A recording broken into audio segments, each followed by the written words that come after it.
आज Doubtnut app download करें। Doubtnut पर अपने सभी गणित, रसायन विज्ञान, भौतिक विज्ञान और जीव विज्ञान के डाउट्स का करो सफाया।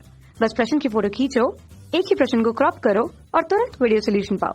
अभी डाउनलोड करें। 150 ग्राम द्रव्यमान की एक गेंद 12 मीटर प्रति सेकंड की वेग से गति करती हुई बल्ले से टकराती है तथा पुनः 20 मीटर प्रति सेकंड की वेग से वापस लौट जाती है। बल्ले द्वारा गेंद पर 0.01 सेकंड तक बल लगाया जाता है। तो बल्ले द्वारा गेंद पर लगाया गया औसत बल ज्ञात करो, ऐसा हमसे प्रश्न में पूछा गया है। क्या क्या मान दिया गया है, चलिए लिख लेते हैं। गेंद का द्रव्यमान m का मान दिया है 150 ग्राम और क्या दिया है, आने वाली वेग का मान दिया हुआ है। ठीक है, तो गेंद जो है वो बल्ले पर आती है, ये बल्ला हम बना लेते हैं। ठीक है, ये बल्ले पर गेंद आ रही है। ठीक है, अब आने के पश्चात बल्ले द्वारा बल लगाया जाता है तो गेंद क्या होगी, वापस चली जाएगी।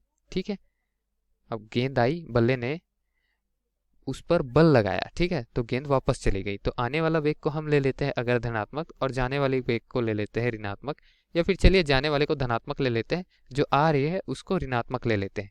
ठीक है, तो इस तरीके से आने वाली वेग को ऋणात्मक ले लिया तो v1 का मान क्या ले लेंगे यहाँ पर, ऋण 12 मीटर प्रति सेकेंड। ठीक, अब उसके पश्चात v2 का मान क्या ले लेंगे, v2 का मान हमको दिया हुआ है 20 मीटर प्रति सेकेंड। ठीक, अब वहां पर बल्ला जो है वह बल लगा रहा है, मतलब संवेग में परिवर्तन कर रहा है। संवेग में परिवर्तन कर रहा है मतलब प्रारंभिक संवेग अलग था, अंतिम संवेग जो है वो अलग है, क्योंकि प्रारंभिक वेग और अंतिम वेग भी तो अलग अलग मान हमको दिया हुआ है। तो यहाँ पर जाहिर सी बात है कि जो संवेग है वो अलग अलग है। प्रारंभिक संवेग P1 क्या आ जाएगा हमारे पास में, द्रव्यमान गुना वेग। द्रव्यमान 150 ग्राम दिया है और वेग क्या दिया हुआ है हमको, 20 मीटर प्रति सेकेंड। तो इसको किलोग्राम में परिवर्तित करें द्रव्यमान को, तो क्या लिख सकते हैं दोस्तों, किलोग्राम में परिवर्तित करने पर हम इसको 0.150 किलोग्राम लिख सकते हैं, क्योंकि 10 की घात ऋण 3 का गुना होगा तो 0.3 अंक आगे भी जाएगा। ठीक है, 150 को हम 0.150 लिख देते हैं। ठीक, और गुना कर देते हैं वेग का, तो वेग का मान कितना है प्रारंभिक 12 मीटर प्रति सेकेंड, तो 12 से 15 का गुना होगा, मान क्या आ जाएगा हमारे पास 1.8। ठीक, इसका मात्रक क्या रहेगा दोस्तों, किलोग्राम मीटर प्रति सेकेंड। ठीक है, और उसके पश्चात P2 निकाल लेते हैं। ठीक, ये ऋणात्मक में आएगा, यह ध्यान रखने वाली बात है। ठीक है, क्योंकि ये आ रही है संवेग। ठीक है, अब जाएगी गेंद जाएगी तो वहाँ P2 निकाल लेते हैं, मतलब जाते समय जो संवेग रहेगा वो द्रव्यमान तो वही रहेगा 0.15, परिवर्तित तो होगा नहीं, किलोग्राम में ले रहे हैं हम। अब वेग जो है वह धनात्मक में आ जाएगा। ठीक है, 20 मीटर प्रति सेकेंड, गुना करेंगे तो गुना करने पर मान क्या आ जाएगा हमारा दोस्तों, यह आ जाएगा 3.0 किलोग्राम मीटर प्रति सेकेंड। ठीक, तो ये संवेग आ गया, प्रारंभिक संवेग, अंतिम संवेग। तो यहां से हम संवेग में परिवर्तन निकाल लेते हैं। संवेग में परिवर्तन क्या हो जाएगा, डेल पी।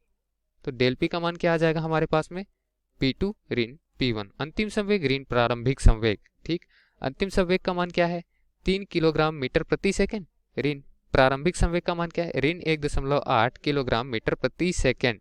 तो इसका मान निकल कर के आएगा हमारे पास 4.8 मीटर प्रति सेकेंड, किलोग्राम मीटर प्रति सेकेंड आएगा। ठीक है, किलोग्राम मीटर प्रति सेकेंड 4.8 का मान हमारे पास डेल पी का मान आया है, संवेग में परिवर्तन।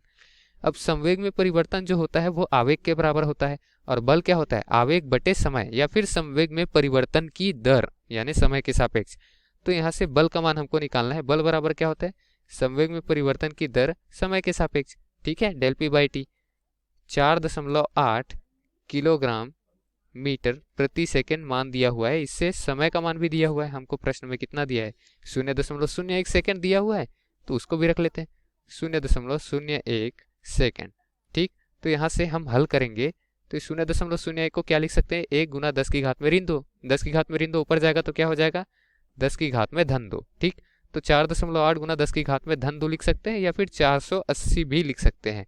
मात्रक क्या आ जाएगा, किलोग्राम मीटर प्रति सेकंड की घात में 2 आ जाएगा, क्योंकि सेकंड तो पहले से ही था, 1 सेकंड नीचे हमने और लाया है। ठीक है, और किलोग्राम मीटर प्रति सेकंड की घात 2 को हम क्या लिखते हैं, न्यूटन लिखते हैं।